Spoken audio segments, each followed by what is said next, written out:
Types of racemose inflorescence. The racemose inflorescence is further divided into typical raceme, spike, catkin, panicle, corium, umbel, and capitulum. As we discussed earlier that in racemose inflorescence, the main axis or peduncle is continue to grow and the older flower are present at the base and younger flower are present at the top. Typical raceme. In typical raceme, the flowering axil or peduncle continues to grow. It produces lateral flowers. The older flowers are present at the base while the younger flowers are present at the top. Example of typical raceme is Acacia fistula. This type of inflorescence can be seen in Amalthus or Acacia fistula. Spike. Spike is also like a typical raceme, but here you can see that the flowers are sessile, as we discussed earlier that sessile flowers are those who do not contain the pedicel. Here you can see that the flowering axil also continues to grow. The older flower are present at the bottom while the younger flower are present at the top. Example of spike is acaranthus and bottle brush. In both these types, the flowers are bisexual, that is, they contain stamens and carpels. Catkin.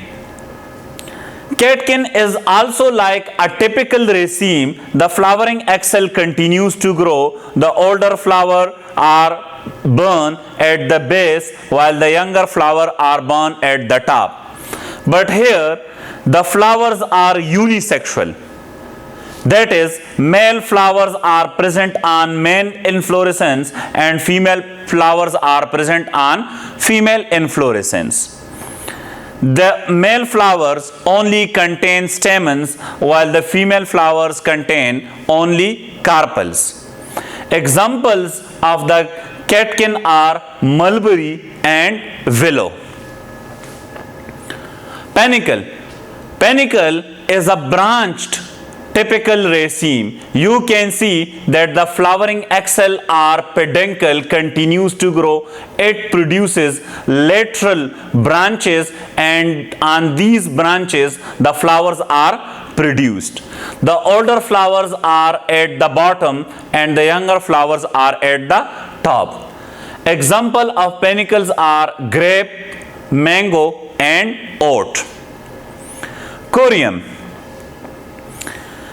In corium, the main axil continue to grow. It produces lateral flowers. The older flower, the stalk of the older flower also continue to grow. In this inflorescence, all the flowers look on the same level.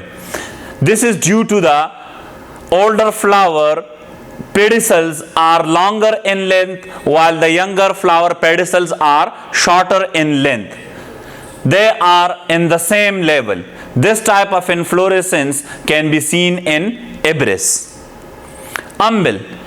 In umbel inflorescence, the flowering axil continue to grow. It produces lateral flowers. The older flowers and the younger flowers have the same length of a pedicel. So it also look like the corium, but on the top, but here you can see the difference. In umbel, all the pedicels are in nearly equal length, while in corium, the older flowers have longer pedicel while the younger flowers have shorter pedicel. Example of umbels are hydrocotyle and carrot. Capitulum. In capitulum, the floral axil become flattened and it produce flower on its upper surface. Two types of flowers are produced here. In the center, the flowers are known as disc floret, while at the margins, the flowers are known as ray florets. Example of capitulum is sunflower. Sunflower is not a solitary flower, rather it is an inflorescence. Types of cymose inflorescence. Cymose inflorescence is further divided into three types: uniparous cyme, biparous cyme, and multiparous cyme. In uniparous cyme, the flowering axil continue to grow and it soon terminate on a flower, while the younger flower are produced on the sides. Here you can see that the older flower is at the top while the younger flower is at the bottom. In uniparous cyme, the flowers are produced only on one side of the inflorescence or the flowering axil. This type, examples of uniparous cyme can be seen in begonia and tradescantia. In biparous cyme, lateral flowers are produced on both sides of the flowering axil. Example of biparous cyme can be seen in silene and ipomia. In multiparous cyme, many sub-flowering axils are produced from the main flowering axil. They are produced on the front side, on the back side, on the right side, and on the left side. So it looks like a single large flower. Example of multiparous cyme is euphorbia.